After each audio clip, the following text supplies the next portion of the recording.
मीमांसा civil service academy में आपका स्वागत है। ये लेक्चर करंट का है और इसमें हम चर्चा करेंगे अभी हाल ही में सुप्रीम कोर्ट ने अपनी मंशा व्यक्त की थी कि जो एससी है और जो एसटी है इसे भी क्रीमी लेयर के अंतर्गत लागू किया जाना चाहिए। अब क्वेश्चन ये उठता है कि क्रीमी लेयर क्या होता है। ठीक है, तो क्रीमी लेयर का मतलब होता है एक क्रीम की लेयर, यानी एक मलाई की परत जो ओबीसी वर्ग है। ठीक है, ओबीसी वर्ग में क्रीमी लेयर का प्रावधान है। अब ये क्या है, तो ये समझिए जैसे कि जो ओबीसी वर्ग का कोई व्यक्ति है, अगर वो क्लास 1 की जॉब कर रहा है, वो क्लास 2 की जॉब कर रहा है, वो क्लास 3 की जॉब कर रहा है। ठीक है, परंतु जो क्लास 3 का व्यक्ति है, अगर उसकी एज 41 ईयर है, हुआ क्लियर, और वो क्लास 41 ईयर के अंतर्गत ही उसका प्रमोशन होके वो क्लास 2 में जाता है, तो सिंपल सी बात है, क्लास 2 और क्लास 1 का जो अफसर होगा उसकी अगर 8 लाख से ऊपर की आय होगी तो उसे काउंट किया जाएगा इसमें क्रीमी लेयर में। तो उस वर्ग में जो बिलोंग करता है उसके परिवार के किसी भी बच्चे को या उसको भी ओबीसी का जो आरक्षण है वो प्राप्त नहीं होगा। हुआ क्लियर, यानी सिंपल सी बात यह है कि ओबीसी का कोई व्यक्ति है जो क्लास 1 क्लास 2 की जॉब करता है और उसकी आय 8 लाख है, तो उसे क्रीमी लेयर में काउंट किया जाएगा और उस काउंट के हिसाब से उसे ओबीसी का जो आरक्षण है वो नहीं दिया जाएगा। इसके बाद जितने भी ओबीसी हैं, अगर उनकी आय 25 लाख भी होगी और वो क्लास 1 क्लास 2 में नहीं है, वो प्राइवेट वो जॉब कर रहे हैं, बिजनेस कर रहे हैं, तो वो इस क्रीमी लेयर के अंतर्गत नहीं आएंगे। क्लास 1 क्लास 2 होना चाहिए और सेकंड होना चाहिए उनकी आय 8 लाख होना चाहिए, बस वही व्यक्ति इसमें क्रीमी लेयर के अंतर्गत आएगा। हुआ क्लियर? ठीक है, ये तो हो गया क्रीमी लेयर का मतलब। अब अभी क्या हुआ है कि जो सुप्रीम कोर्ट ने उसने मंशा व्यक्त की थी कि जो एससी एसटी है वहां पर भी क्रीमी लेयर का ऑप्शन होना चाहिए। तो क्या हुआ है कि जो 100 सांसद है, जो एससी और एसटी यानी कि अनुसूचित जाति और अनुसूचित जनजाति के जो सांसद है, ये पीएम मोदी से मिले। ठीक है, और उन्होंने आग्रह कहा कि जो अभी केंद्रीय कैबिनेट की बैठक होने वाली है उस पे इस मुद्दे पर चर्चा हो।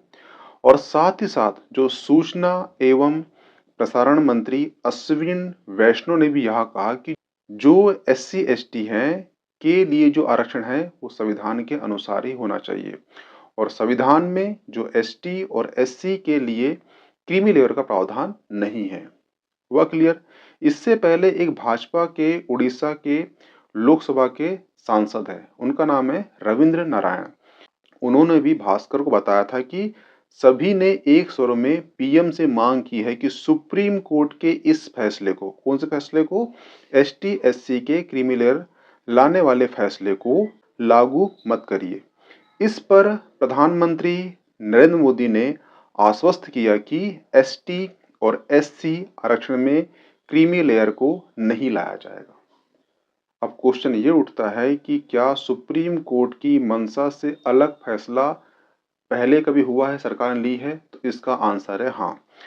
ऐसे 4 केस हैं जिसमें मैं बताऊंगा कि सरकार ने सुप्रीम कोर्ट से अलग फैसला दिया है। ठीक है, जिसमें पहला केस है 1951 का, शैक्षणिक संस्थान में सीटें आरक्षण करने का मामला। ठीक है, ये है 1951 का मामला। और इस मामले में सुप्रीम कोर्ट ने, किसने? सुप्रीम कोर्ट ने फैसला दिया कि उम्मीदवार की जो धर्म या जाति के आधार पर सरकार एडमिशन में सीटें आरक्षण नहीं कर सकती। उसी साल 1951 में ही नेहरू सरकार ने संविधान में पहला संविधान संशोधन किया और आरक्षण का हक दिया। ये भी सुप्रीम कोर्ट के खिलाफ था। दूसरा मामला है इंदिरा सरकार का।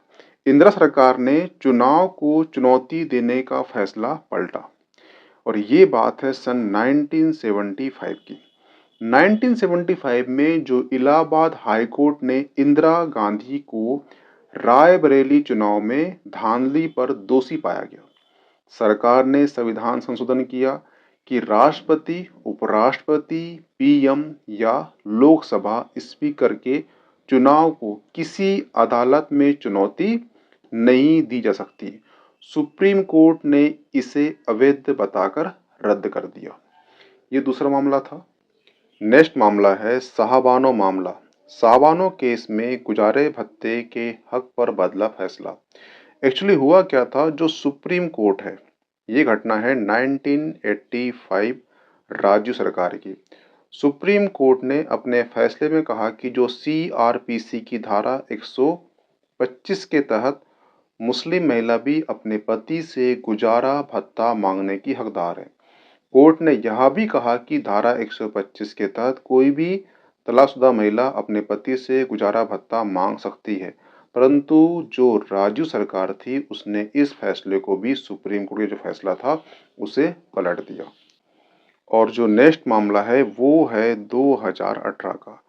2018 में जो एससी एसटी एक्ट के तहत बिना मंजूरी गिरफ्तारी का मुद्दा था।